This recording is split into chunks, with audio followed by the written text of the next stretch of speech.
Tu veux participer à la Blockchain Trophy et élire ta crypto préférée et ta blockchain préférée? Alors reste sur cette vidéo.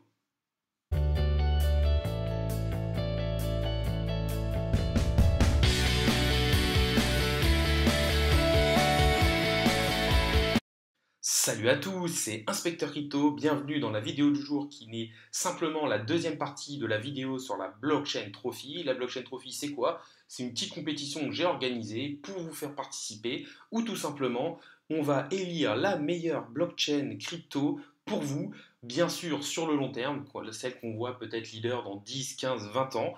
Pour ce faire, il va donc avoir différents tours. Le premier tour, on a donc le premier match qui est le TH contre le GLD, le deuxième match DOT contre Solana, puis la Binance Smart Chain contre la VAX et l'Atom contre l'ADA.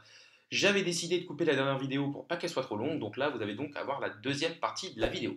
N'hésitez donc pas à liker cette vidéo, mais aussi à la commander pour me dire si vous aimez ce type de vidéo, et aussi en commentant, vous allez pouvoir voter pour la crypto que vous voulez désigner, la crypto qui va gagner le match au premier tour. Par exemple, si vous voulez voter contre le TH, vous avez juste à me mettre ETH en dessous pour me dire que le TH gagne contre le GLD. Vos votes vaudront autant que le vote que je donne en donnant mon propre avis. Je vous le rappelle, je ne suis pas conseiller en investissement financier, donc faites vos propres recherches. Mais tout de suite, nous allons donc repasser sur le troisième match. On va donc passer au troisième match de ce premier tour, à savoir un match entre la Binance Smart Chain et le Avax Avalanche. Alors, il faut savoir que là, je vous présente Binance, qui est le plus gros échangeur centralisé au niveau des crypto-monnaies. Mais là, on va plus parler du coup de la Binance Smart Chain, qui est présentée sur l'académie de Binance. Et du coup, c'est quoi la Binance Smart Chain? C'est une blockchain créée pour exécuter des applications basées sur les contrats intelligents. Alors, quel est le gros point fort de la Binance Smart Chain? C'est déjà une énorme vitesse d'adoption. Pourquoi cette énorme vitesse d'adoption? Parce que derrière, il y a Binance, et que Binance, c'est quelque chose de très solide, de très fort. C'est le leader au niveau des échangeurs centralisés, et du coup, ça apporte d'énormes ressources techniques, humaines et financières. De plus, les frais sont assez bas quand même sur la Binance Smart Chain. Autre chose à regarder aussi, forcément, il y a une énorme communauté, on peut aller le voir, mais Binance est suivi par 5 millions de followers.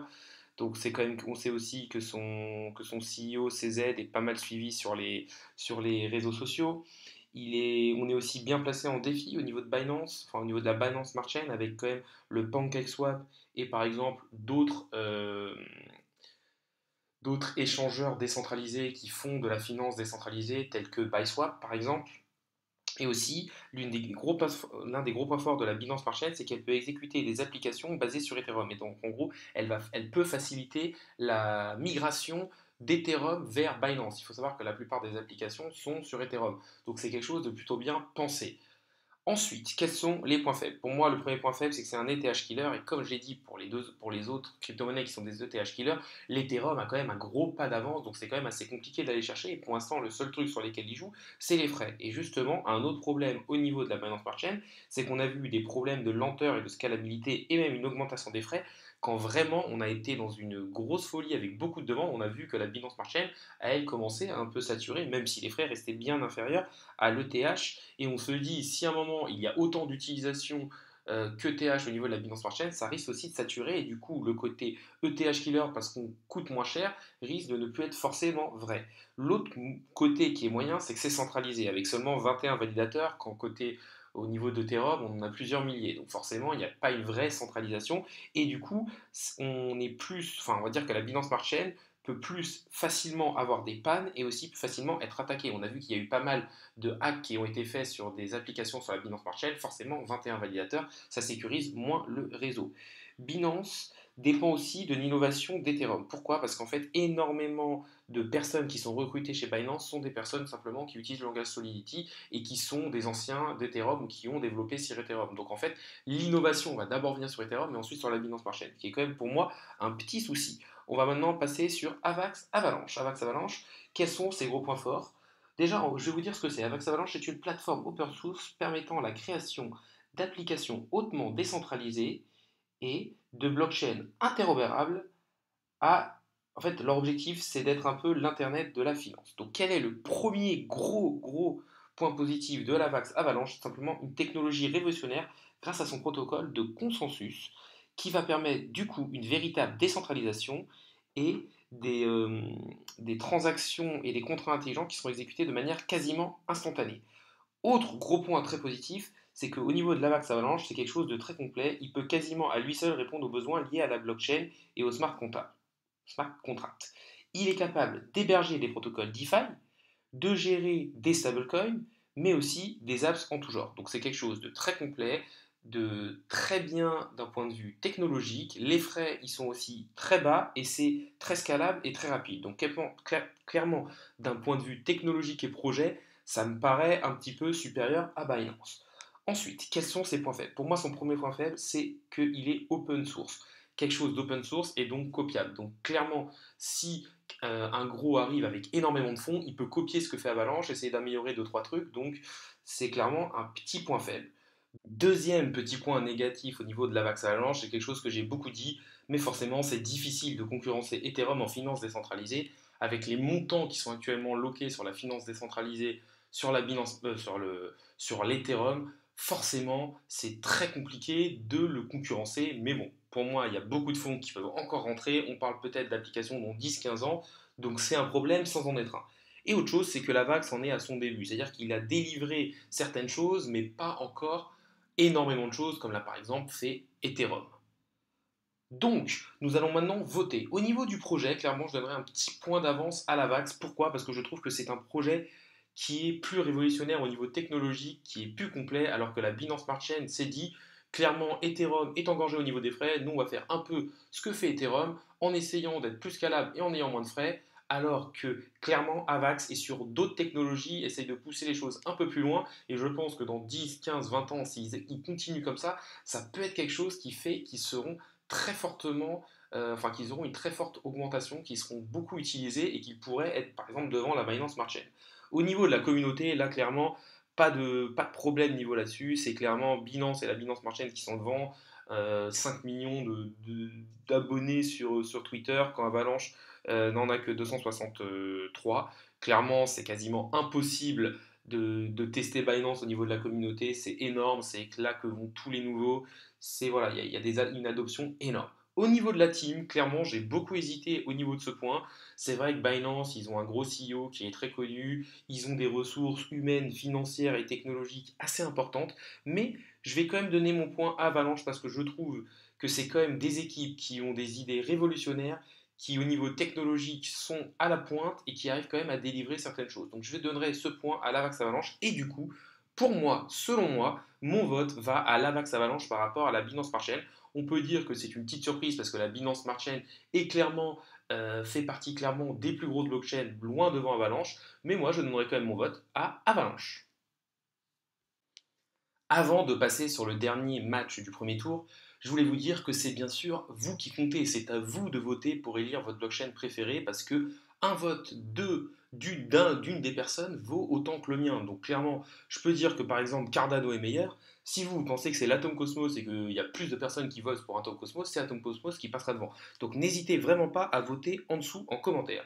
Donc on va passer sur le dernier match de ce premier tour, à savoir le match entre Cardano et le Atom Cosmos. Alors, on va commencer par Cardano. Alors, Cardano, c'est quoi?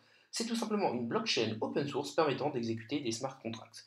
Ses points forts, c'est le numéro 2 derrière Ethereum. Ils ont son fondateur est tout simplement le co-créateur d'Ethereum, Charles Hoskinson. Donc un peu comme Polkadot, où on avait Gavin Wood qui avait codé pour créer Ethereum. Là, on a Charles Hoskinson qui clairement s'y connaît énormément, qui lui aussi a été là au début d'Ethereum et qui a pour objectif tout simplement de créer une blockchain comme Ethereum, mais améliorée.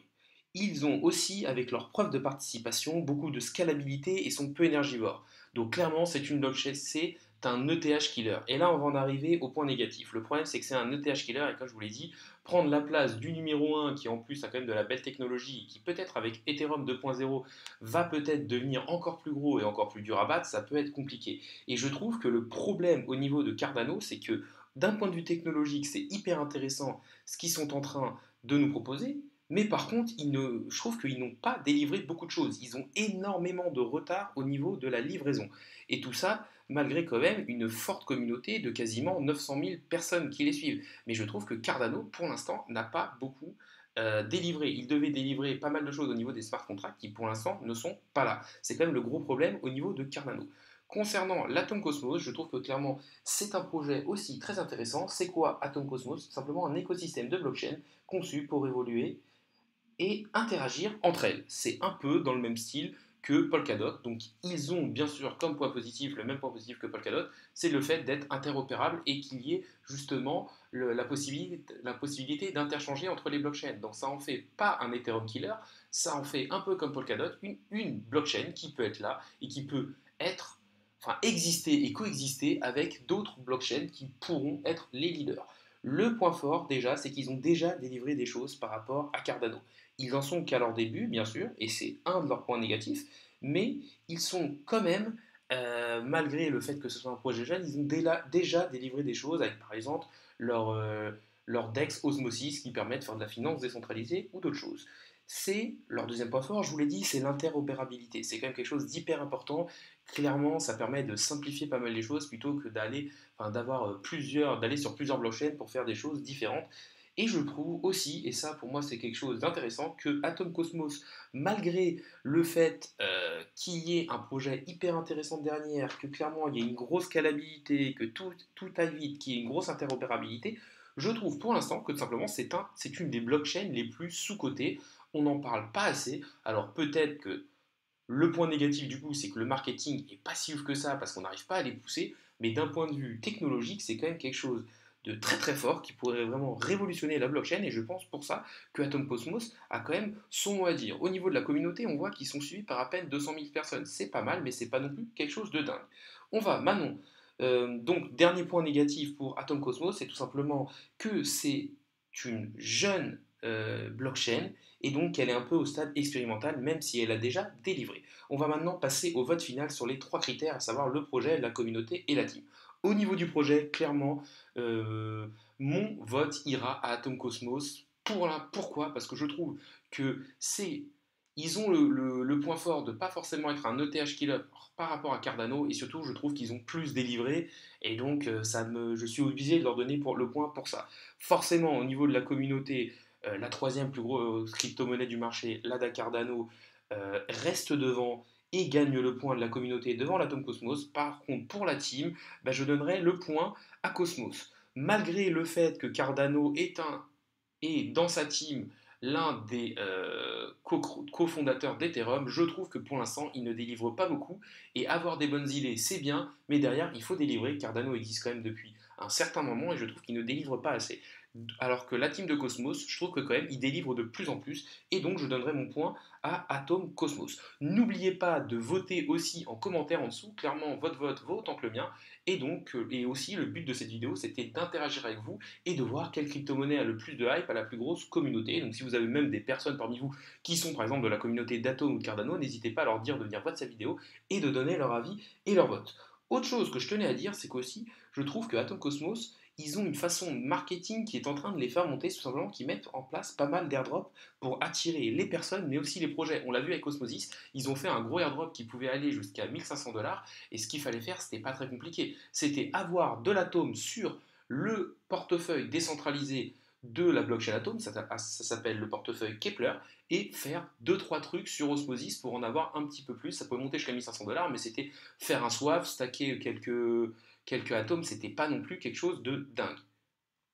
Nous arrivons donc à la fin de cette deuxième vidéo et de ce premier tour de la Blockchain Trophy. Mardi, il y aura une deuxième vidéo où vous pourrez voir donc les résultats du premier tour. Quels sont les cryptos qui ont gagné dans les matchs opposant l'Ethereum à l'EGLD, le DOT au Solana, la Binance Smart Chain à l'Avax et l'Atom à l'ADA. Pour rappel, moi lors du premier match, j'ai voté pour l'Ethereum, le Polkadot, l'Avax et l'Atom Cosmos. Donc clairement, vous pouvez me dire oui, il y a peut-être quelques petites surprises, que la Binance Smart Chain et que l'ADA soient éliminés. Peut-être même le Solana dont on parle énormément. Après, vos votes valent autant que les miens. N'hésitez pas à liker la vidéo, à commenter pour voter pour vos projets préférés, mais aussi pour me dire ce que vous pensez de cette vidéo et pour le référencement. N'hésitez pas non plus à vous abonner. Je vous rappelle, 70% des personnes qui utilisent mon contenu au jour le jour ne sont pas abonnées. La vidéo du jour est maintenant finie. Salut à tous et à la prochaine!